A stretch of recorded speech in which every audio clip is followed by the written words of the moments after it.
I used to drive trucks in the military, so when I left the service, it was only natural for me to step into driving cargo all over the United States to make an income. I've been just about everywhere in the US, and because of my background, almost nothing scares me. I've driven through backwash towns, so desolate and isolated that one could easily imagine that the residents peeping out at you from their windows were mutated cannibals. I've driven roads so icy and treacherous that Antarctica would be jealous, and I've been stranded in the desert with several flat tires after running over someone's metal debris in the dark. I still have no idea how someone lost so much scrap metal and didn't notice. Suffice to say, I've never felt scared whilst driving alone on the roads. At least I hadn't. Until recently. I was driving through a desert in Utah. It was late, and I knew I was in for an all-night haul. The road itself was long, dark and empty. But I noticed I was seeing weird objects along the side of the road at regular intervals. Now, when I say objects, what I mean by that is, occasionally there would be a dead tree that happened to be close enough to the road for me to see, that had what I thought was strings weaved into its branches. The strings were vaguely in a pattern, I guess. They reminded me of spiderwebs, actually. And more often than not, there were items tied into the pattern. I thought I saw animal bones in a couple of them, clothing or maybe just torn cloth, skulls, bits of random junk and hair, like a horse's tail or really long human hair. I couldn't tell which. Each one was different, but they all had the same feel to them, and seeing them as often as I was had me a little uneasy. The last one I saw was two dead trees leaning over the road that were connected by strings, like some sort of entryway or theme park gate or something. After I drove through that one, there weren't any more. Now, don't get me wrong, driving through deserts at night, you get used to seeing all sorts of weird stuff normally.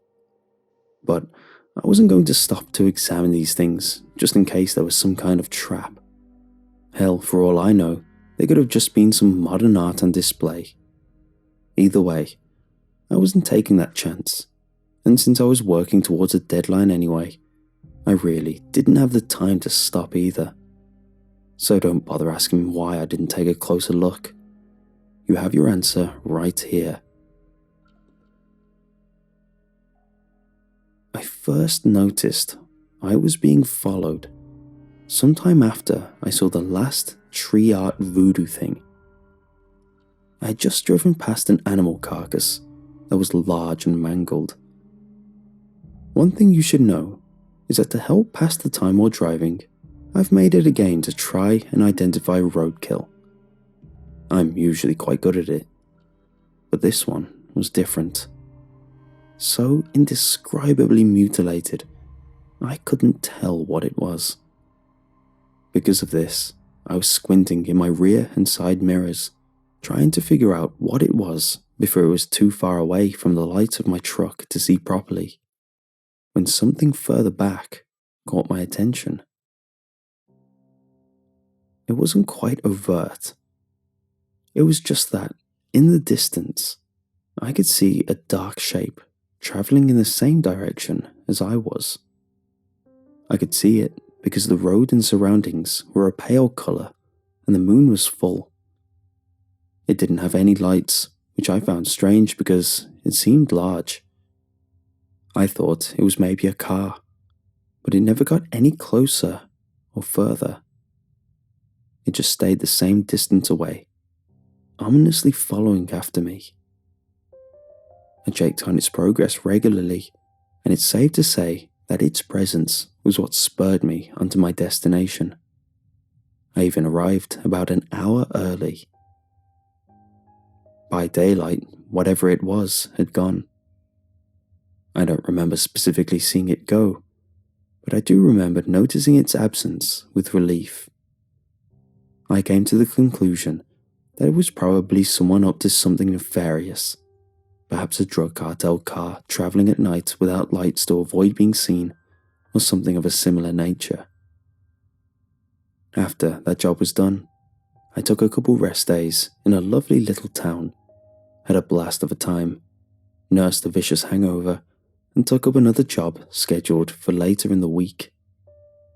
When I got back on the road, I had entirely forgotten about being followed. I drove along, making good time towards my new destination. But as the sun started to set, I got an uneasy feeling. That primal gut feeling that something's about to go down. That's what I had. I glanced around nervously, and sure enough, following behind me was a dark shape silhouetted against the road. It was closer this time, but still not enough for me to make out what it was. By now, I had ruled out that it could be a car because of the way it moved, slightly up and down, similar to the gait of a creature, I thought, rather than smooth like a vehicle. I spent so much time watching it that I swerved off the road in more than one place and made myself so nervous that I resolved to stop at the next town's gas station and wait for it to pass me. Luckily for me, the next town wasn't too far off, and once I was inside a building, in the presence of other people, with a warm beverage, I felt much better. I waited an hour, but whatever it was, it never passed the gas station. I figured eventually that it may have turned off in a different way, and I was probably starting to look like a creep sitting in the corner, so I hit the road again. I was barely on the road for more than 10 minutes before I saw it again, silently trailing after me at the same distance and pace it had been before. I couldn't believe it. I ended up cranking up the radio and chatting over the radio with some late-night haulers for some comfort. After that night, I started taking day trip jobs. Deliveries that could be made within the daylight hours were now my preferred. Unfortunately, they're also everyone else's preferred, which means they're much harder to get. I have an ex-wife and 2 kids to make payments to, so the money I make dries up pretty quickly, and within a few weeks, I was running short on cash. This was what forced me to take up overnight hauls again. The first night was uneventful at first. The moon was by now considerably disappeared, which made the night darker, but I didn't see anything following me. I took this as a good sign, rather than allowing myself to realize that just because I couldn't see it didn't mean it wasn't there. It was a little after midnight, and I was driving under an overpass headed into a city. The road was completely empty, but the streetlights that were spaced out along the top of the overpass meant my surroundings were better lit for a time. Out of general curiosity, I made the mistake of looking in the mirrors to see behind me. Illuminated, as it also passed under the overpass, was what had been haunting my nights. For the first time, I could see with relative clarity what it was. It was horses. 2 black horses with 2 cloaked figures riding them. My jaw dropped. They weren't close enough for me to make out any fine detail, but I could tell for certain that they were horses and that they were moving far faster than should have been possible. When they were out of the light, they disappeared from my view as the night was too dark. The only thing that tore my eyes away from the mirrors was the sound of my truck's wheels leaving the road again. For the rest of the night, I kept my eyes dead ahead. I didn't want to look back and see how close they were getting. and I didn't want to miss anything ahead of me that might, by any horrible chance, cause me to have to stop the vehicle. Only when morning came did I stop the truck. I was a third of the way to my destination. It was going to be another 2 nights drive. I broke down. I am a grown man, and I am not afraid to say that seeing those horses and those figures chasing me, knowing they'd be chasing me for weeks, steadily getting closer each time I drove, was too much for me to handle. They don't teach you how to handle paranormal at boot camp. I got only a few hours sleep before setting out again. I thought I could leave early and get most of my driving done during the daylight hours and pull over when night came. I might be a little late on my delivery, but that didn't matter to me at this point. However, my best plans were disrupted by the plague of roadworks. The road I'd planned to take, which I'd calculated would get me about halfway to my destination in the least amount of time and before the sun set, was closed off. Instead, I was rerouted down the dirt track, which slowed my progress considerably. As dusk approached, I felt a knot of fear in my stomach. I wondered how close they'd be this time. The moon was almost gone. I wondered what would happen when they finally caught up to me. I concluded I didn't want to know. Then up ahead, I spotted a figure walking alongside the road. I'd seen enough of these types of people in my time traveling, so I knew immediately that it was a hitchhiker. Normally, I don't pick them up. I have places to be, and who knows what kind of a person you'd be letting into your truck.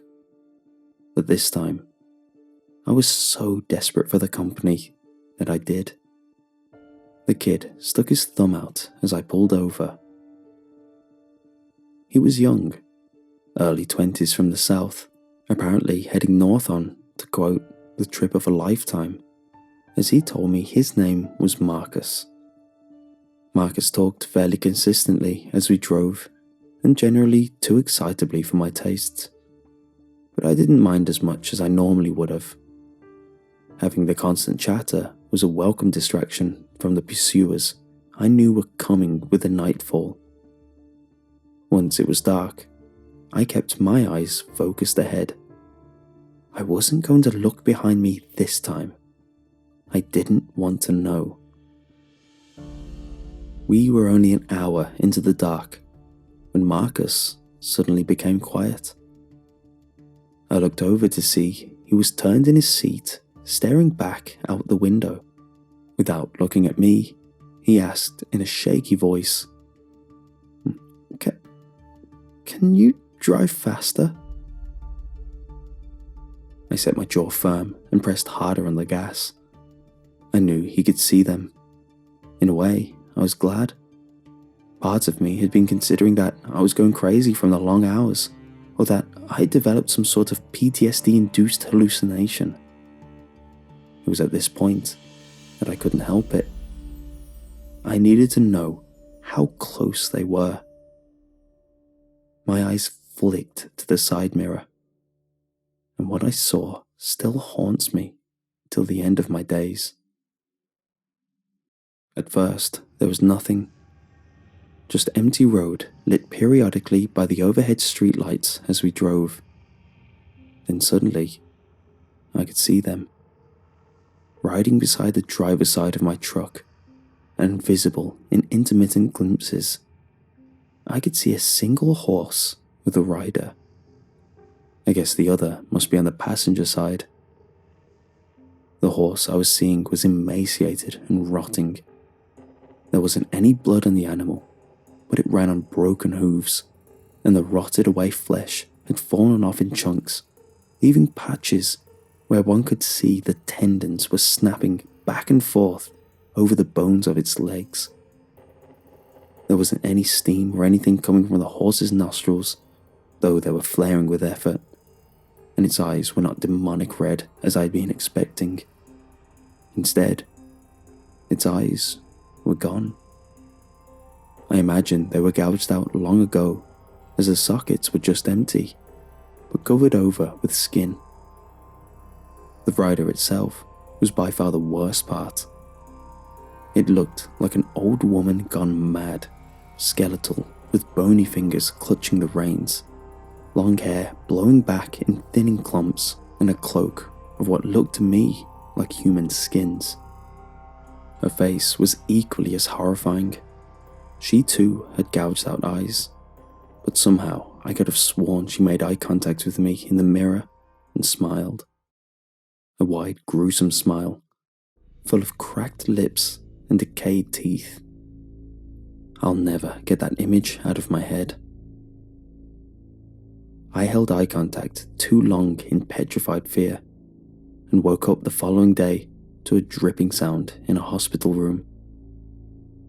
According to the official report, I'd fallen asleep at the wheel and driven off the road. There were no other passengers at the scene, dead or alive, or any trace that there had ever been another person in my truck. I don't know what happened to Marcus. I shouldn't have dragged the boy into that. Maybe they took him instead of me. Maybe I was hallucinating that I picked up a hitchhiker due to the lack of sleep. Maybe he was thrown from the vehicle so far that they just didn't find his body. The speculation swarmed in my brain, but I had no answers. I also don't know what those ghastly things were, or why they started following me. All I know is that it's daylight now, and I can hear the sound of hooves galloping on the road, and the sound is steadily getting louder and louder. Those things won't stop until they get me. That's the only thing I know for sure. Be careful out there, everyone. Next time you're driving late at night, remember what could be out there. Ignore the glimpse you caught of something unnatural in your mirrors, and don't think about what could be following you. It only encourages them to chase.